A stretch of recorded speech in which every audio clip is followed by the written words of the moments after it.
Arrête-toi avant de poursuivre ta journée. Écoute ce que Dieu veut te dire. Première lecture. Lecture du livre d'Isaïe. En ce jour-là, un rejeton sortira du tronc de Jessé, un rameau poussera de ses racines. Sur lui reposera l'esprit du Seigneur, esprit de prudence et de sagesse, esprit de conseil et de vaillance, esprit de science et de crainte du Seigneur. Il se laissera guider par la crainte du Seigneur. Il ne jugera pas sur les apparences, il ne se prononcera pas sur de simples rumeurs. Il jugera les pauvres avec justice et tranchera avec droiture en faveur des humbles. Il frappera le violent avec la parole de sa bouche, et le méchant sera anéanti par le souffle de ses lèvres. La justice sera la ceinture de ses reins et la fidélité la ceinture de ses hanches. Le loup habitera avec l'agneau. La panthère se couchera avec le chevreau. Le veau et le lion s'ébattront ensemble, et un petit garçon les conduira. La vache et l'ours paîtront côte à côte. Leurs petits auront le même gîte. Le lion mangera de la paille comme le bœuf. Le nourrisson jouera près du trou de l'aspic, l'enfant mettra la main dans la tanière du serpent. On ne fera plus ni mal ni destruction sur toute ma montagne sainte, car la connaissance du Seigneur remplira le pays comme les eaux remplissent la mer. En ce jour-là, la racine de Jessé se dressera comme un étendard pour les peuples. Les nations la rechercheront, et sa demeure sera glorieuse. Parole de Dieu. Psaume responsorial. Que la justice fleurisse en ces jours et que la paix abonde éternellement. Mon Dieu, donne au roi ton jugement, à ton fils royal ta justice, pour qu'il gouverne ton peuple avec justice et tes pauvres avec équité. Que la justice fleurisse en ces jours et que la paix abonde éternellement. Qu'en ces jours la justice fleurisse et que la paix abonde jusqu'à la fin des temps. Qu'il domine de la mer à la mer, et du grand fleuve aux extrémités de la terre. Que la justice fleurisse en ces jours et que la paix abonde éternellement. Il délivrera le pauvre qui crie, le malheureux privé d'aide. Il aura pitié du faible et du déshérité, et il sauvera la vie des pauvres. Que la justice fleurisse en ces jours et que la paix abonde éternellement. Que son nom dure à jamais, que sa renommée demeure comme le soleil. En lui seront bénies toutes les nations, toutes les races de la terre le proclameront heureux. Que la justice fleurisse en ces jours et que la paix abonde éternellement. Deuxième lecture. Lecture de la lettre de l'apôtre Saint Paul aux Romains. Tout ce qui a été écrit autrefois l'a été pour notre instruction, afin que, grâce à la patience et à la consolation que donnent les Écritures, nous gardions l'espérance.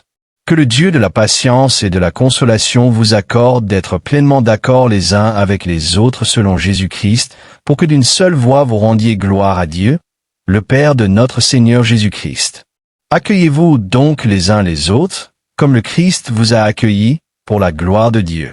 Je veux dire que le Christ s'est fait serviteur des Juifs pour confirmer la fidélité de Dieu en accomplissant les promesses faites aux patriarches.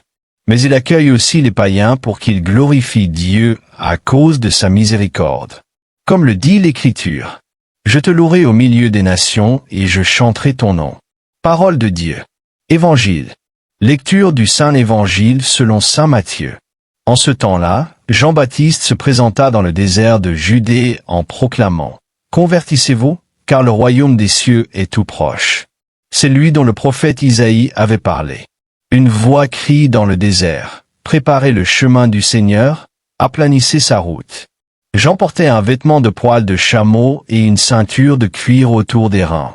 Il se nourrissait de sauterelles et de miel sauvage. De Jérusalem, de toute la Judée et de toute la région du Jourdain, les gens venaient à lui. Il confessait leurs péchés et il les baptisait dans le Jourdain. Voyant venir à son baptême beaucoup de pharisiens et de sadducéens, il leur dit, « Race de vipères, qui vous a appris à fuir la colère qui vient?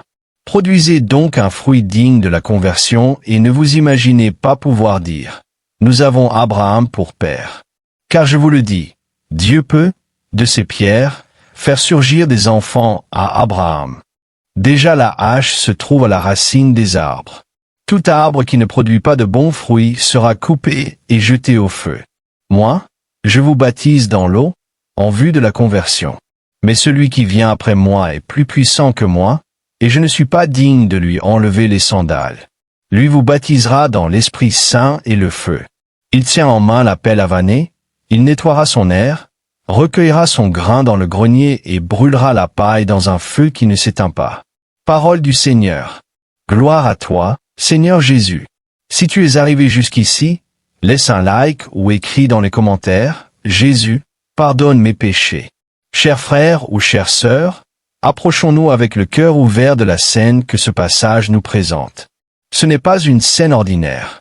C'est un moment où Dieu entre dans l'histoire de manière silencieuse mais puissante.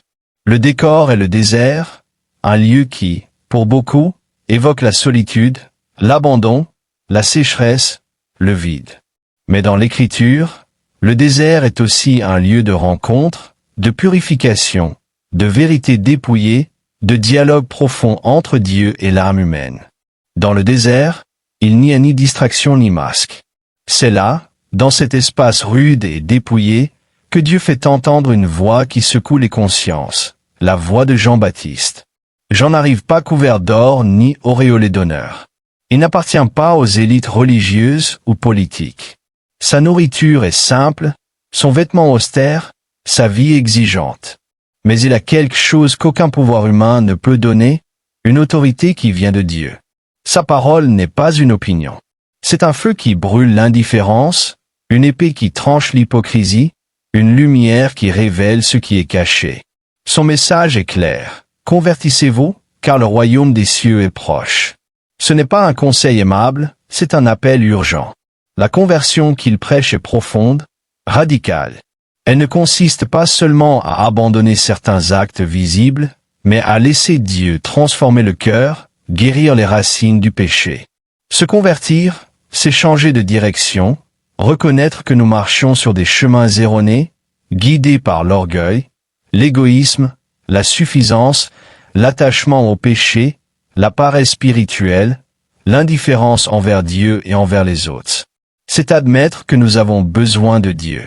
Le baptême de Jean est un signe extérieur d'une décision intérieure, mourir à une vie ancienne et renaître. Mais Jean précise que ce n'est qu'un début. Celui qui vient après lui baptisera dans l'Esprit Saint et le feu. Jean se fait tout petit pour que Jésus soit reconnu. Lui, contrairement à notre époque avide de reconnaissance, nous enseigne que la vraie grandeur consiste à conduire vers Dieu. Lorsque pharisiens et sadducéens viennent à lui, Jean les secoue. Leur religion est devenue façade. Ils connaissent la loi, mais leur cœur est loin de Dieu. Jean leur dit, produisez des fruits. Car la foi sans conversion est une illusion. Ce passage nous invite à nous examiner sincèrement. Notre foi est-elle vivante ou n'est-elle qu'une habitude? Sommes-nous seulement croyants de nom ou bien disciples par nos actes? Les signes d'une vraie conversion se voient. Une langue qui ne blesse plus. Des mains qui aident. Un cœur qui pardonne. Un regard qui ne juge plus. Une vie qui recherche la justice. Un esprit humble. Un amour gratuit. J'en brise également les fausses sécurités. Personne ne peut se sauver par tradition familiale ou par appartenance à un groupe. Dieu regarde le cœur. La hache posée à la racine est un appel à décider. Le temps sur terre n'est pas infini.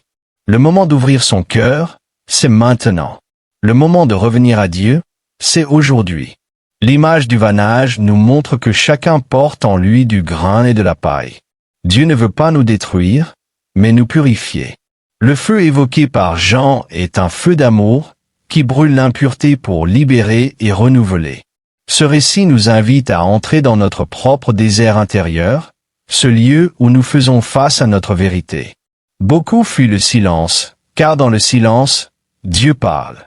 Pourtant, c'est seulement là que naît la vraie conversion. Jean nous enseigne à préparer le chemin du Seigneur en aplanissant les sentiers du cœur, enlever les pierres du ressentiment, réduire les montagnes d'orgueil, combler les vallées du manque d'amour, adoucir la dureté par la compassion, abattre les murs de l'égoïsme. Chacun de nous est appelé à être une voix dans le désert du monde, non pour condamner, mais pour annoncer l'espérance. La conversion n'est pas un acte d'un jour, mais un chemin. Chaque jour, il y a quelque chose à abandonner, à guérir, à offrir, à améliorer. Ce passage nous secoue mais nous remplit aussi d'espérance. Si Dieu appelle à la conversion, c'est parce qu'il est prêt à pardonner. La conversion est un don, une porte vers une vie nouvelle. Si cette parole touche ton cœur, écris en commentaire. Père, je t'aime chaque jour davantage. Oration finale, prière finale. Seigneur Dieu, Père de miséricorde et de vérité, aujourd'hui je me présente devant toi avec un cœur qui reconnaît son besoin de changement. Tu connais mes luttes intérieures, mes chutes, mes efforts manqués. Tu sais combien de fois j'ai entendu ta voix et pourtant pris des chemins qui ne mènent pas à toi. Je te demande la grâce d'une conversion véritable, profonde, réelle. Arrache de mon cœur tout ce qui ne te plaît pas, toute illusion, toute fausse justification. Donne-moi le courage de reconnaître mes erreurs, l'humilité de demander pardon, la force de m'éloigner de tout ce qui me sépare de toi. Réveille en moi le désir sincère de te chercher, de t'écouter, de te suivre. Que ma vie produise de bons fruits, des paroles qui consolent, des mains qui aident, des gestes qui transmettent ton amour, une présence qui apporte la paix. Envoie sur moi le feu de ton esprit, ce feu qui purifie, guérit, renouvelle. Fais de moi une créature nouvelle, disposée à recommencer avec toi. Je te remets mes peurs, mes échecs, mes péchés. Je fais confiance à ton pardon, à ton amour qui ne m'abandonne jamais, à ta grâce qui me soutient. Que ma vie soit la réponse à ton appel. Que mes actes proclament que tu es le Seigneur de mon histoire. Amen.